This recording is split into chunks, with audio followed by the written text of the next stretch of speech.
The Nigerian aviation industry has been faced with lingering issue of jet fuel pricing in the past week, giving rise to the operational cost of domestic operators in the sector.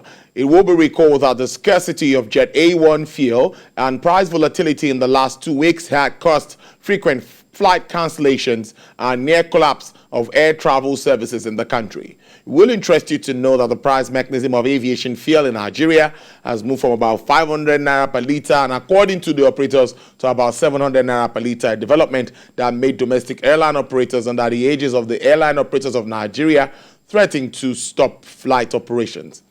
In another development, marketers of petroleum products under the aegis of Major Oil Marketers Association of Nigeria have alleged that the federal government, through the NNPC, has been subsidizing the price of aviation turbine kerosene, commonly known as aviation fuel, in the past weeks. Let's get this straight now. I have an energy lawyer and an analyst in the energy sector, Dr. Ayodele Oni. Dr. Oni, thank you so much for your time. It's good to have you on the show.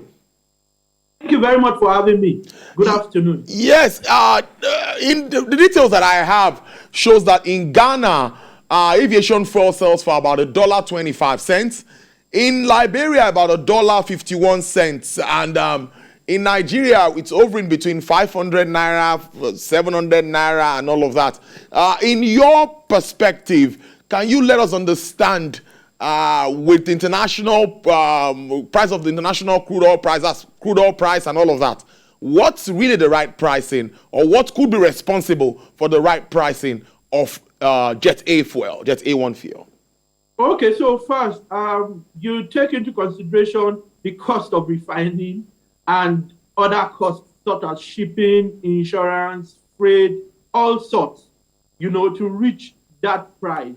And I don't expect that it will be the same price everywhere in West Africa, but the difference probably won't be much because you also have your own local cost, fees, duties by government. You understand, different governments. So I think it'll probably really be 700 naira thereabout in Nigeria. Of course, that's if it will be profitable. So once it's less than that, then it means it's being subsidized. And the information I have is that there's about a 220 naira per litre subsidy for a 3-month period. So I think the ideal price is about 700 naira as things stand. Now, we still have a 4 trillion naira cost on PMS subsidy that is giving us sleepless nights. We keep talking about it. Do you think we can sustain this? Adding the aviation sector to it, many will say this is really unsustainable. Even the CBN governor came out to say there is no forex for aviation fuel. Yes, it's not sustainable, to be honest. But, I say it's fiscal rascality when you see things like this. But you also have to be sympathetic towards government too at times, because there's always the need for a delicate balance between ensuring people do not suffer and ensuring that businesses make profit. Now, the truth is that if you want to have aviation fuel for 700 naira, then you're speaking of flight tickets of 120 naira one way. Because the average plane, say Boeing 737, which is, say, 10 years old, and the average age of Nigerian local planes is probably anywhere from 15 to 19 years, will probably use 3,000 liters of aviation fuel for one flight, and that 3,000 times the number of flights we have daily. We have about 133 flights daily. You'll be speaking to 399,000 liters, and a subsidy in the region of over 7 billion for 3 months. You'll be speaking of close to over 2 billion a month. If you are going to be giving that 220 naira per liter subsidy. So it's not sustainable. When we're already speaking of 4 trillion for what is commonly known as petrol, that's for vehicles, it then means that there is really a big challenge, and it would amount to fiscal rascality. But you'd also have to be sympathetic that maybe also, it's an election year, so to speak. I mean, it's close to the election period, and government will... So it could be more economic, it could be more political than economic. Yes, it could. It will be. Otherwise, if you provide subsidy in these circumstances, it will be rascally, actually. But Now, you may also look at it from the angle of not wanting people to suffer more, considering inflationary trends, this consumer price index, and those other issues already taking place. Unemployment rates, all of those challenges. If you now brilliant. compound it with increase in price of flights and all of those other things, and it would always have a multiplier effect on You're other correct. related items. I spoke to the chairman of an airline yesterday, and he said it will cost about 120,000, between 120,000 to 150,000 for a 1 hour flight if they are to Yeah. implement all of this. That is really scary. But let me take the question further. The downstream space of the oil and gas industry seems to be challenged because the MOMAN guys, as the major oil marketers guys, will tell you how they need to move aviation fuel. You don't just move it like you move PMS or any other product. You also have to store in the specialized tanks and all of this. So what's your assessment of the downstream space at the moment and regards the movement of this product? So that's correct. It's logistics around movement of petroleum products is highly regulated. Now, I'm not talking about pricing. Logistics, you need licensing. You want to prevent catastrophes. You want to prevent large-scale fire outbreak. You understand?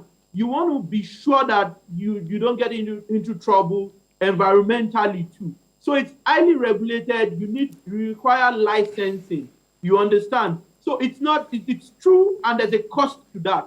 There's even a cost to moving those products from where you pick it up to where it's going to be dispensed. So there's a cost throughout the value chain, from importation up to the last mile. You require licensing. There is some cost, but we wouldn't be having this sort of conversation. Maybe we will, because it's everywhere in the world. Energy prices have soared everywhere in the world, not just Nigeria, to be honest, and to be fair. But because we do not refine locally, it goes to the same point. Because we have those base resources and we do not refine locally, then there's a cost. There's that additional cost. Prices will still go up even if we're refining locally, but it won't be anything. It won't be what it currently is. And those vagaries of the international market, the impact won't be as much as it currently is. Everything affects costs. Inflation will, production cost will, logistic issues will, because we rely largely on imports. So that's why issues like the four refineries, the Dangote refinery, I understand the issue around providing subsidy for 3 months is because it's expected that in 3 months' time we would have some local production of aviation fuel. So yes, the downstream, if we let things work the way they should, we will still have challenges unless we are refining locally. The topic of deregulation pops up again. Dr. Oni, you agree with me. And many will say that diesel is deregulated. As that today, we know how much diesel is being sold for.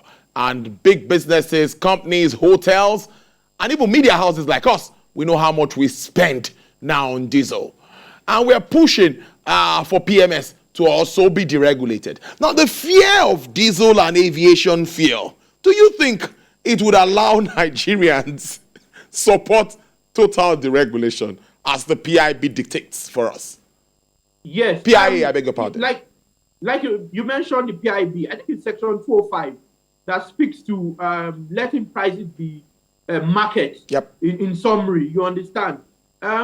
So you're right. Because of the experience around the aviation fuel now and what we have with diesel, Nigerians are there's going to be a backlash. The NLC won't allow that. Even Nigerians are going to kick against it because it's not a pleasant experience. You speak about media houses. Even those of us who also run other businesses, law firms, and all of that, our costs have increased. Our cost of generating our own energy is increased.